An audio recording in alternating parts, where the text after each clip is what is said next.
Okay, I made my final decision on what I'm going to do for these rear studs.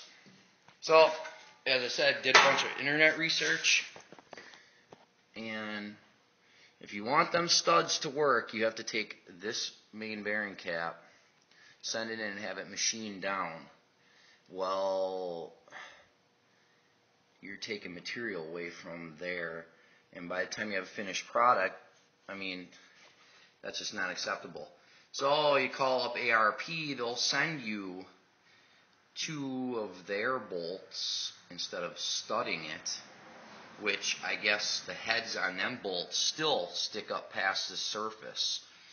So with this cap wedged into between here, there's no way that that's moving. It's just, it's not an issue. Just use the stock bolts. And next step, put this front timing chain cover on here. And another note I didn't discuss yet is this oil modification. The oil pump bolts here, this hole is originally 3/8 in diameter, and this little guy here, it angles up to that hole. So what you do is you take a 7/16 drill bit and drill on an angle very carefully up to this hole, and then drill this hole to 7/16 also. And then, I mean, you can chamfer that out more, and same with here, you could open that up. And then this is the oil filter adapter that actually bolts on here. So you can see these holes are, huge. So you could blend the block more here to match that, which I got to clean this up before I bolt it on with the gasket, but get a lot more oil flow through there. And then this is the high performance oil filter adapter. See the big difference here.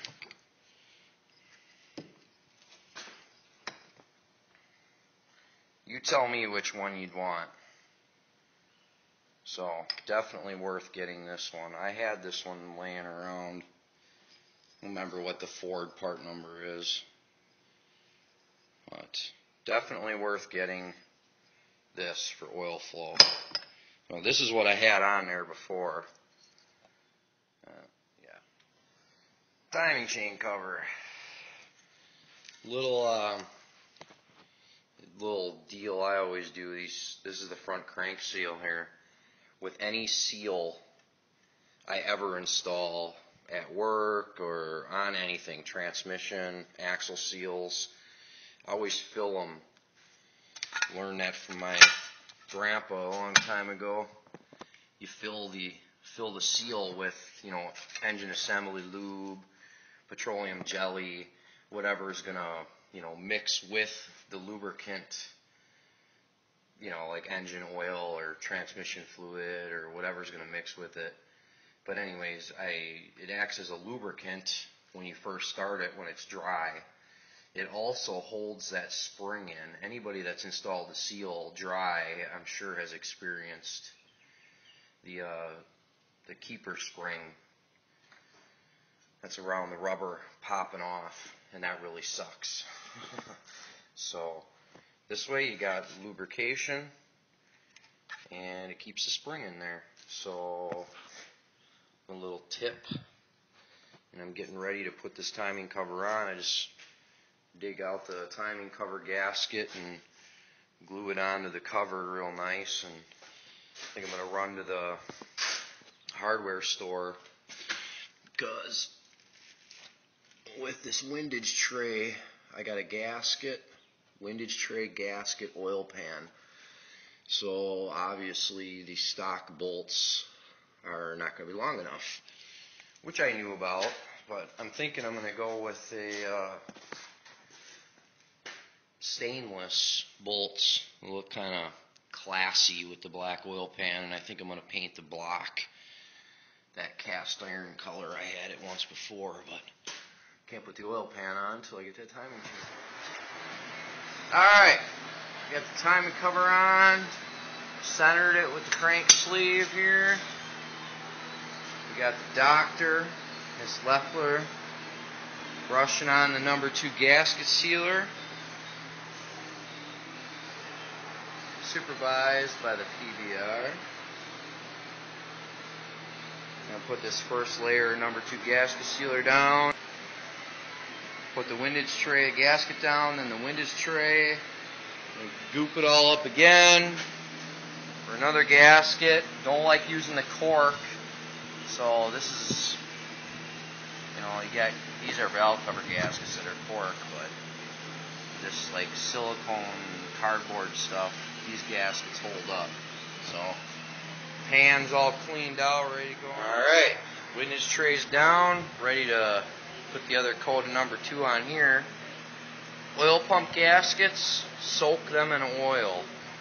Good thing to do with that gasket. And the one on the pickup tube right here where it bolts on. Soak them in oil. That's good. And we're ready to put the pump on, the oil pump shaft. Yeah. Alright. Going with a standard oil pump.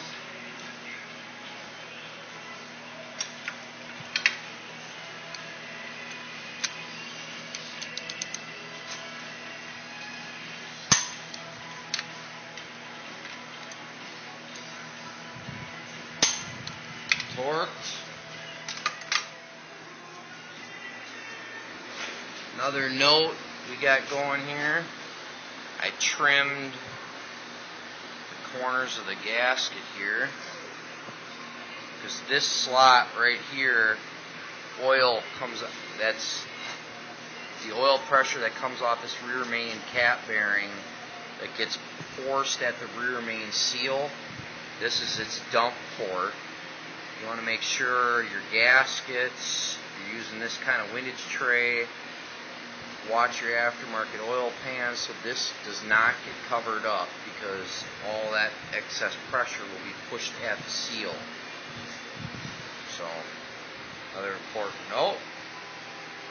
Getting ready. So with this setup here, this is a 3/4 inch in length stainless bolt. And the stainless washers they offered, these are actually for a 1/4 inch bolt, and I reamed the hole out so they would fit between these ribs. Otherwise the 5/16, because these are 5/16 thread, the washer would have been double this size.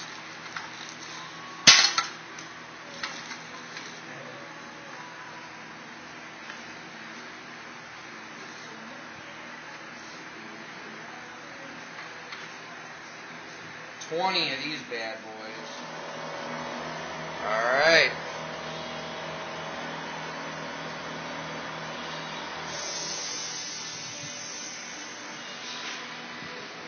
Stainless bolts on the oil pan. All tight.